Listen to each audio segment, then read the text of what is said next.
immediately after its results came out on May 1st. Sofi stock went down big time and is continuing to do badly even now. So why are we saying that Sofi can grow big in the future? Keep watching to find out and subscribe to the channel to get more updates like this. First up, a brief on what Sofi does. Most people think that Sofi is just a student loan company, and that's because it has had highly publicized problems with this segment in the past. But that's not true. In fact, Sofi is one of the few fintech players who do everything in finance, be it borrowing, lending, investing, earning, or spending. There are a few things that differentiate Sofi from most other banks. They are mostly online and don't have a strong brick-and-mortar presence. They offer highly competitive rates on deposit accounts as compared to other banks. Lastly, Sofi is into nearly everything in finance. If you want to open a savings or checking account, manage your spending, refinance your loans, consolidate debt, make investments, and so on, Sofi is present in all these areas. Now, let's take a look at some of the numbers from their latest quarterly report. Their direct deposits increased by $2.7 billion in the first quarter of this year. This is significant because almost the entire industry has been facing problems with new deposits, especially due to rising inflation. What's even more impressive is that the quality of the depositors is very high. On average, they have a FICO score of 715, which indicates these are high-spending customers with a lot of potential for upselling. And this is one of the key business strategies that Sofi follows. Their CEO, Anthony J. Noto, mentioned in the investor call that direct deposits are an entry point for them into a relationship with their customers.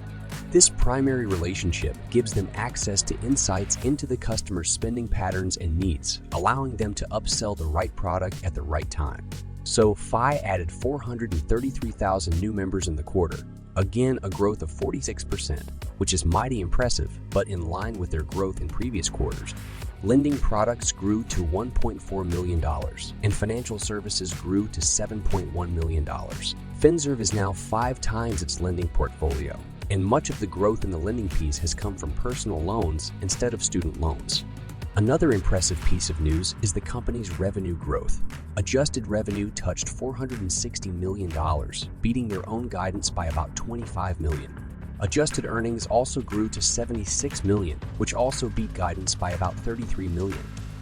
To round things off, they're also projecting positive GAAP net earnings by the fourth quarter.